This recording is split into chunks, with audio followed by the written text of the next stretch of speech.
Everyone knows the story. Adam and Eve, a forbidden fruit, and humanity's first great temptation. But here's something that may surprise you. The Bible never says the fruit was an apple. So where did the apple story come from? Was it actually a fig, a grape, a pomegranate, or something else entirely? And why has the world been convinced for centuries that it was an apple if the biblical text never mentions one? What fruit did Adam and Eve actually eat in the Garden of Eden? Let's find answers to that right here on History of Food.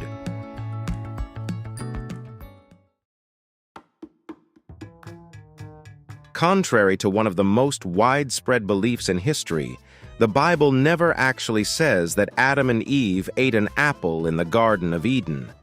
For centuries, paintings, sculptures, children's books, and popular culture have depicted Eve handing Adam a bright red apple beneath the tree of knowledge.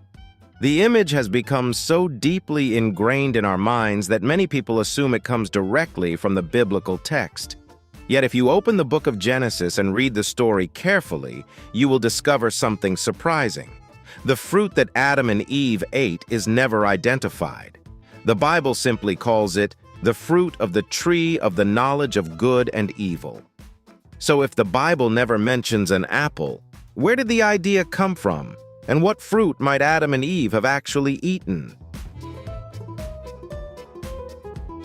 To answer that question, we have to travel back thousands of years into the ancient world and examine how language, culture, and religious traditions shaped one of history's most famous stories. The story appears in Genesis, the first book of the Bible. According to the narrative, God placed Adam and Eve in the Garden of Eden, a paradise filled with every kind of tree that was pleasant to look at and good for food. They were free to eat from any tree except one, the tree of the knowledge of good and evil. When a serpent tempted Eve, she ate the forbidden fruit and then gave some to Adam. Their eyes were opened. They became aware of their nakedness, and humanity's relationship with God changed forever. The text, however, never describes the fruit's appearance, taste, color, or species. It simply remains fruit. The apple association emerged much later, and one of the biggest reasons may have been a linguistic coincidence in Latin. During the 4th century, the scholar and theologian St. Jerome translated much of the Bible into Latin, producing what became known as the Vulgate. In Latin, the word malum can mean evil, while a very similar word, also spelled malum but pronounced differently, can mean apple. Over time, artists and writers found this wordplay irresistible. The apple became a convenient visual symbol of the forbidden fruit because it connected evil and fruit in a memorable way.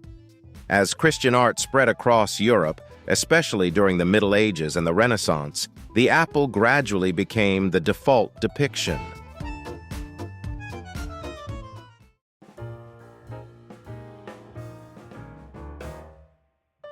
By the time artists like Albrecht Dürer and Lucas Cranach the Elder painted scenes of Eden, the apple image had become firmly established in Western culture.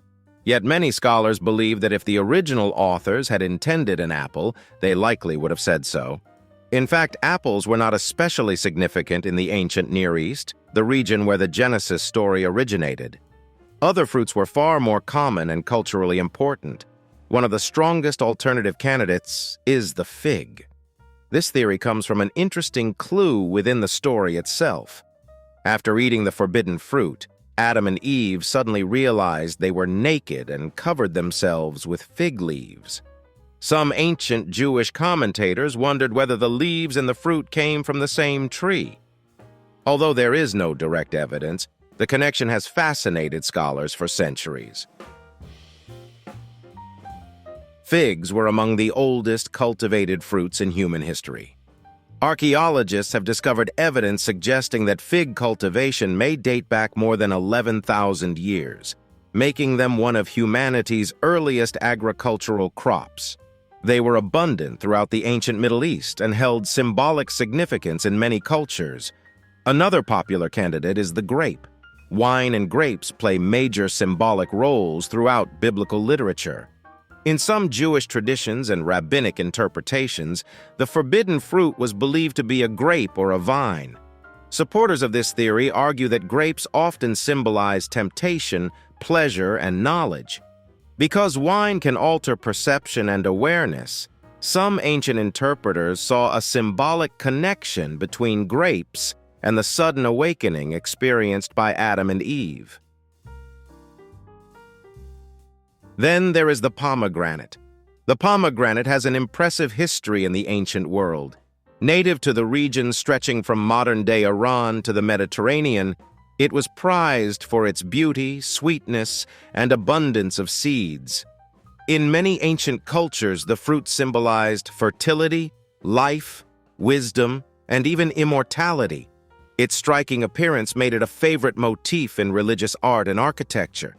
Some scholars believe that if a specific fruit inspired the Genesis story, the pomegranate would be a strong contender due to its cultural importance in the ancient Near East. What's particularly fascinating is that the Bible's silence may have been intentional. Many scholars argue that the exact type of fruit was never meant to matter.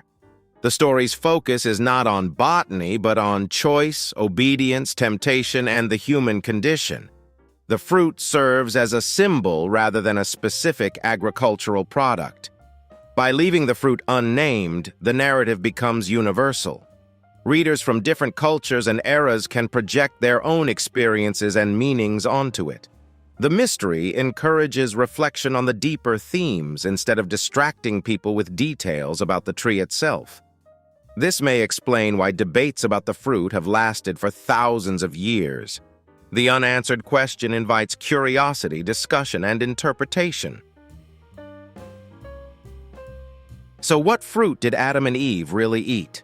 The honest answer is that nobody knows. It may have been a fig, a grape, a pomegranate, or something else entirely.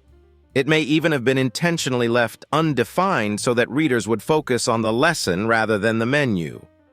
What we do know is that the famous apple found in countless paintings and illustrations is a product of history, language, and imagination, not a detail found in the biblical text itself. And perhaps that mystery is what keeps the story alive. Thousands of years later, people are still asking the same question, searching for the identity of a fruit that may never have been meant to have a name. If you have suggestions for our next video, feel free to share them in the comments below. Thank you for watching.